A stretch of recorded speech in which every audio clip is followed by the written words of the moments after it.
In the vast expanse of the North Atlantic, a ship holds position.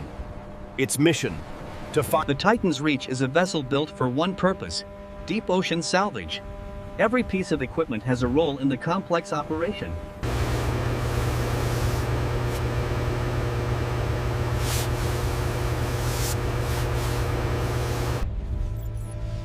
The merchant ship Aurora Meridian sank in a 1943 storm. Its cargo, payment. After 8 months of planning, the operation enters its most critical phase. The deck crew performs their protocols with silent focus.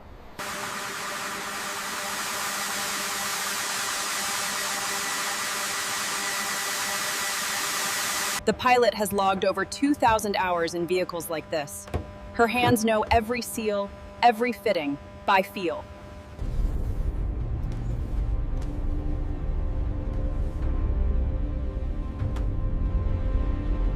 They bored through a hatch barely wider than their shoulders. Inside, a cramped hemisphere of technology will be their world for 14 hours. The hatch seals with a sound of finality. They are now enclosed in a world of their own making, separate from the ocean above. Greens illuminate the dark sphere. Life support, navigation, communications, a symphony of systems must perform perfectly. On deck, the launch sequence begins. The A-frame swings the Argonaut out over the open ocean, 20 meters above the surface.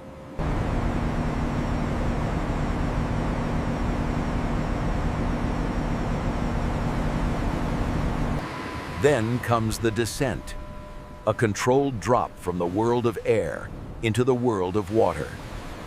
The impact is a violent deceleration. The world transforms from harsh light to blue-green turbulence in an instant. The cable detaches. They are now alone, a bubble of air at the mercy of the sea.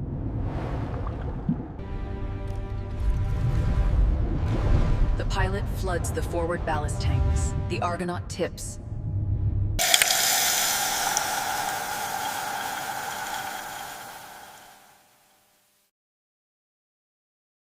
As they sink, the blue fades to indigo. The warmth and abundance of surface life begin to recede. By 500 meters, all sunlight is gone. Their world is now defined by the limited reach of their own artificial lights. Strange, bioluminescent life follows.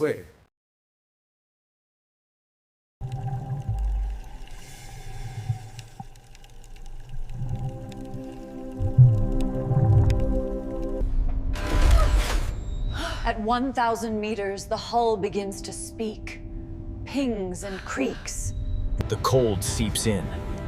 Despite insulation, the deep ocean's near-freezing temperature makes its presence known. The salvage specialist studies the maps, memorizing the search grid. On the abyssal plane, precision is everything. At 2,500 meters, they activate the high-intensity spotlights. Beams cut through the black, searching for the bottom.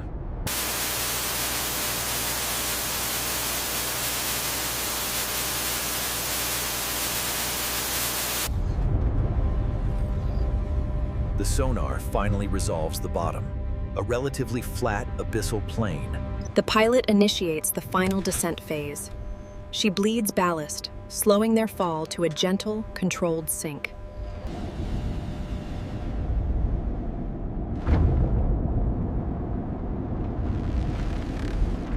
Contact. The impact raises a cloud of sediment that has lain undisturbed for millennia. As the cloud settles, a new world materializes. An alien desert of ooze. Life exists here, adapted to the crushing pressure and eternal dark. Sea cucumbers And predators. Sleeper sharks patrol the darkness, living ghosts in a world without sun. The search begins. The Argonaut lifts off and aligns with the first vector of a precise, predetermined grid pattern. They move at walking pace. Every meter of bottom is scanned by sonar, recorded by cameras. Hours slip by, leg after leg of the search grid. The crew rotates duties, fighting fatigue in the cramped, stale air.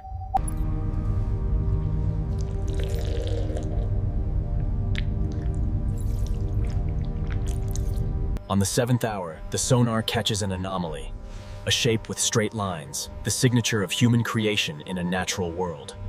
The pilot changes course. Tension returns to the sphere. This could be it, or another piece of geological deception.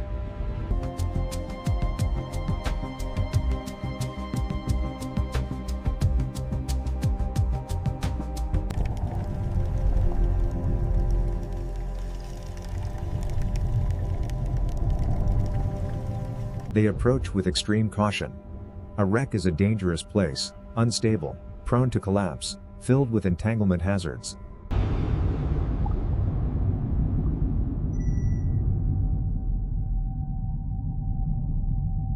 The African-American female pilot guides them into the hold. Visibility vanishes as they disturb sediment untouched for 8 decades. Inside, devastation. The impact tore cargo from its moorings, piling it into a chaotic, corroded mountain. For 2 hours they search. Wreckage upon wreckage. Nothing resembles a reinforced gold container. Doubt begins to creep in.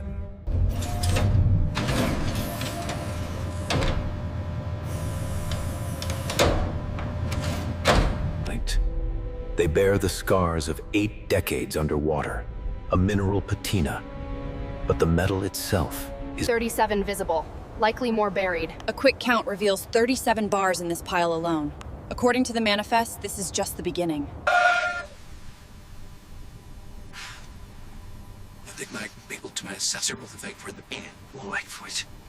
They cannot lift it themselves. The submersible transmits coordinates and a request to the surface. Send down the heavy recovery gear. While they wait, they survey further. They find 3 more containers. The scale of the treasure becomes clear. The reply from the surface comes. Equipment is on its way, 3 hours.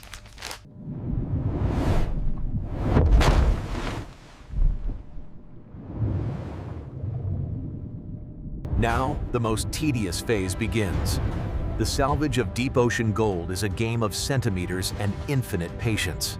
The pilot holds the submersible steady against subtle currents. A single rushed movement could mean dropping the bar into obscuring sediment.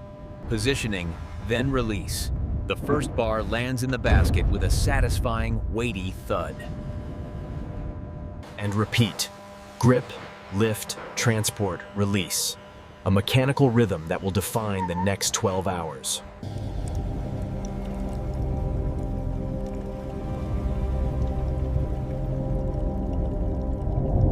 Fatigue is the enemy.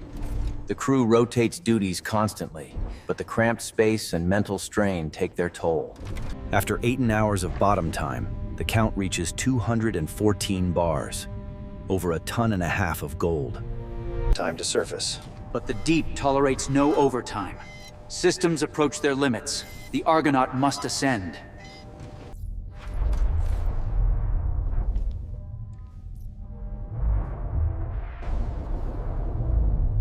They watch it vanish into the void above. Their part of the task, for now, is complete. Now, for their own ascent. The pilot triggers buoyancy. With a roar of compressed air, they begin the long climb home.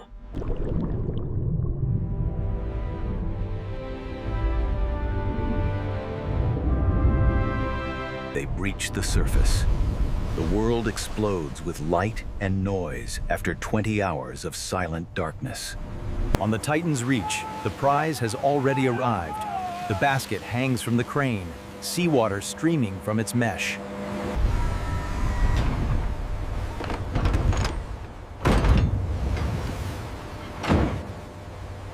There is no time for rest. The gold must be processed while still wet before salt and oxidation set in.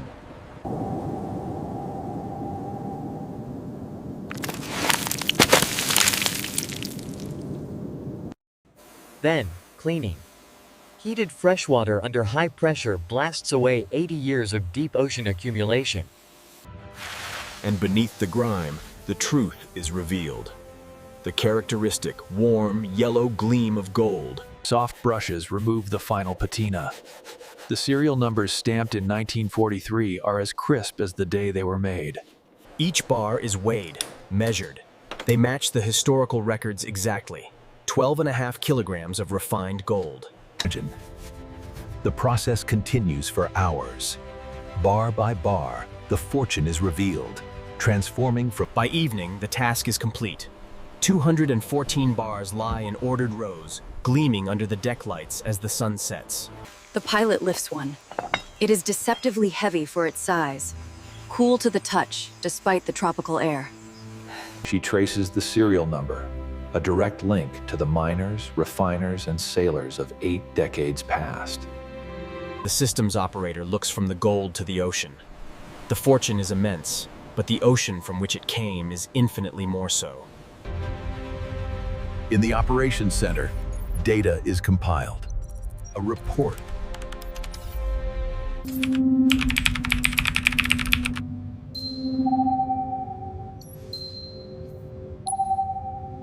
Night falls. The Titan's reach holds its position, a tiny island of light on the immense, dark ocean. The Argonaut rests, but not for long. Tomorrow, technicians will prepare it for the next dive. The work is not finished. The team finally retreats to their quarters. The exhaustion of a 20-hour dive in a cramped sphere is total.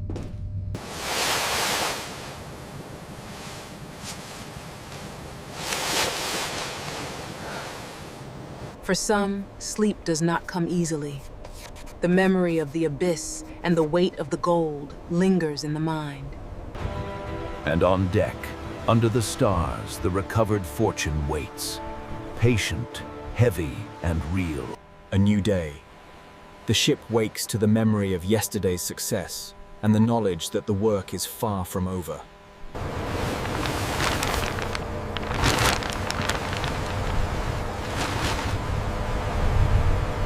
The team plans the second dive. The target? The partially intact container they located, potentially holding the largest cache yet. This container is buried deeper, in a more unstable part of the wreck. The approach will require even greater caution. The same team will go down. Their experience from the first dive is invaluable, especially when navigating the wreck's hazards. The launch is now a routine, but the tension is never gone. Each descent is a fresh negotiation with the deep.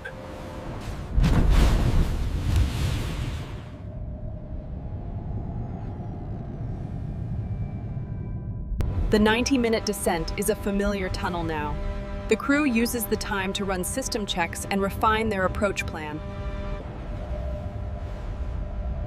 They return to the silent cathedral of the wreck. It is unchanged. Navigating into the superstructure is like entering a metal forest after a storm. Every movement risks a collapse. The pilot's skill is paramount here. She guides the vehicle by centimeters, her eyes locked on the external camera feeds. And there it is, the container. Its steel walls are corroded but hold their shape. Through a tear, the yellow gleam is visible. This container held. The bars are still stacked, a orderly fortune preserved in a tomb of steel and rust. But access is blocked. A heavy structural beam, likely from the deck above, has pinned the container shut. They deploy a specialized tool, an abrasive water jet, capable of cutting through steel under extreme pressure. The cut is a slow, meticulous process.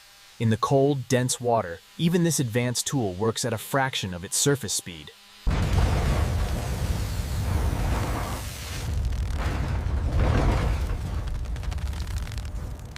After hours, the cut is complete. The manipulator grips the section of wall and pulls, creating a new doorway to the fortune inside.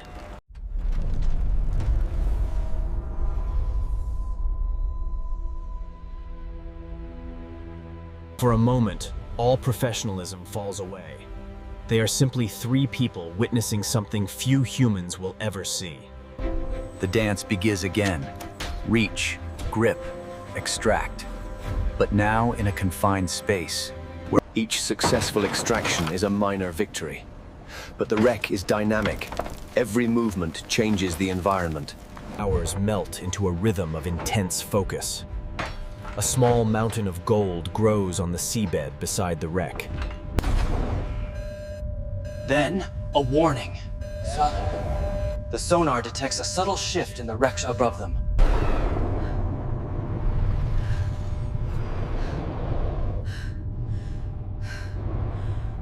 The second stretch, the wreck settles again, groaning back into a temporary equilibrium. The immediate danger passes.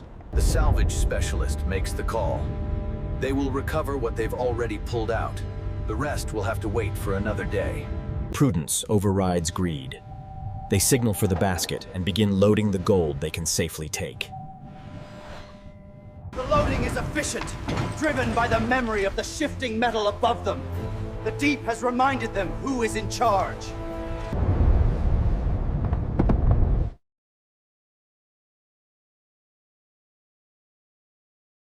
They surface into twilight.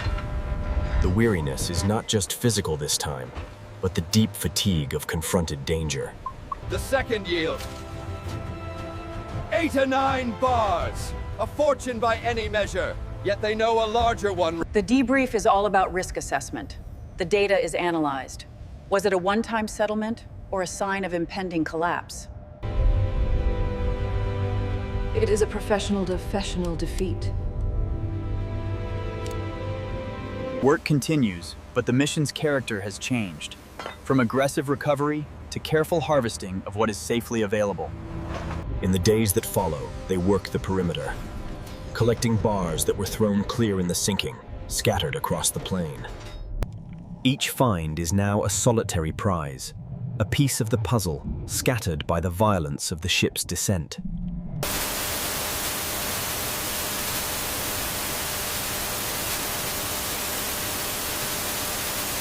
The final dive is one of survey, not recovery.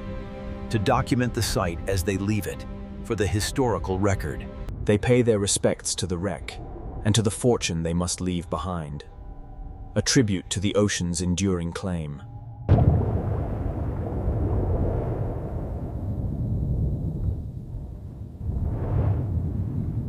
Their work here is done. The Argonaut is secured, not for maintenance, but for the journey back to port. The final tally, 408 bars of gold, over 5 metric tons. Oh. The entire crew gathers. There are no cheers. The scale of the achievement and The final report is sent. The investors will be pleased with the numbers, but will never understand the full story of the deep. The gold is prepared for transport. Each bar, once lost to history, now has a new destination.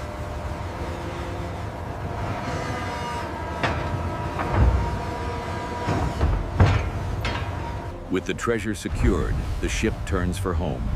It leaves a patch of ocean that will forever hold a secret and a fortune. The pilot watches the sight recede. She thinks of the dark, the cold, the shifting beam, and the gold left behind. For the specialist, the mission is a line in a ledger, a success quantified.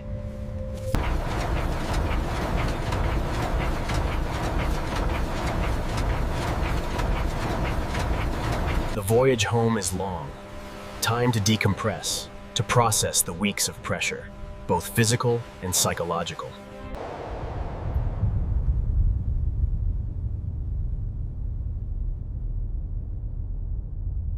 Slowly, normalcy returns. Talk turns to families, to plans for leave.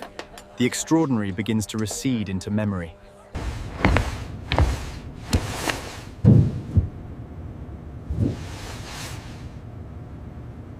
After days at sea, land, the first sight of the world they left behind, the world that knows nothing of the crushing. They are met not by crowds, but by a discreet reception. The transfer of such wealth happens away from the public eye.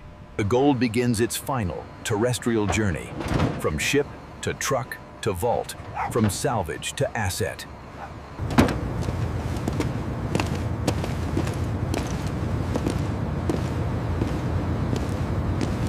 The formalities are swift. Signatures transfer responsibility. The professional contract is fulfilled.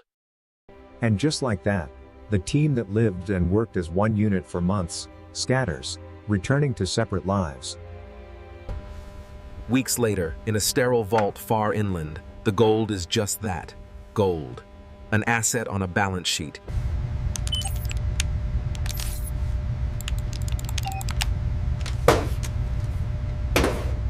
For those who brought it back, the story is not so easily filed away. It lives in souvenirs, in dreams, in the feel of unstable ground. For professionals, the sea always holds the next secret, the next challenge. The Aurora Meridian becomes... Some stories are shared, distilled into lessons about pressure tolerances, risk management, and system redundancy.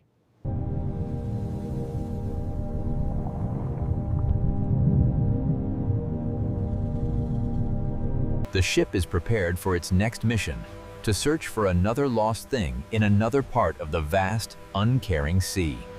The pilot understands now that all treasure has two stories: the story of its value and the story of its recovery. The gold finds its place in the modern world, a store of value among other stores of value, its extraordinary journey rendered ordinary.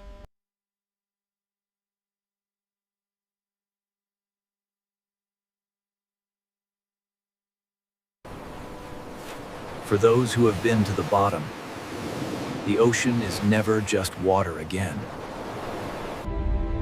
And the machine rests, a bubble of human ambition designed to touch the untouchable. Some tokens remain, not for wealth, but as reminders. A paperweight of gold, heavy with the memory of where it was found. The world learns a sanitized version, a headline, a photo of a ship. The human and mechanical struggle 3 kilometers down is absent. For the backers, it is a numbers story, a wildly successful high-risk investment. The mission commander translates depth into dividends.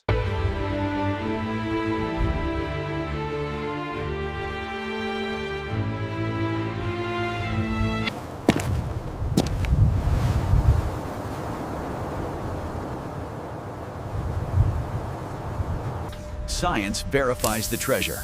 The assay confirms the historical records. The metal is as pure as the day it was cast. The audio contains speech, which has been excluded from this transcription in accordance with the provided instructions. The footage finds another audience. For archaeologists, the wreck site is a time capsule, a data point about wartime shipping and material culture.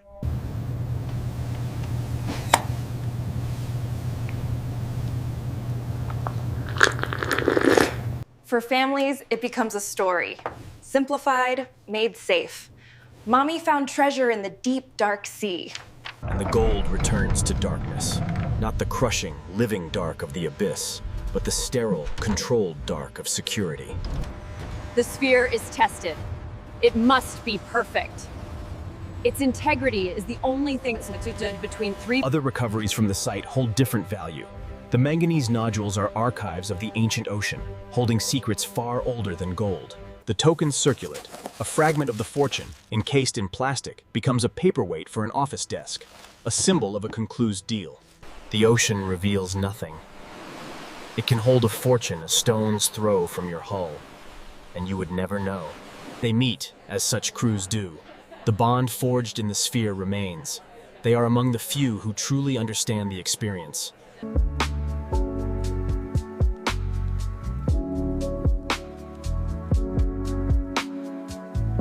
On the scale of the planet, it was a retrieval from a pinprick. But for those involved, it was a journey to another world.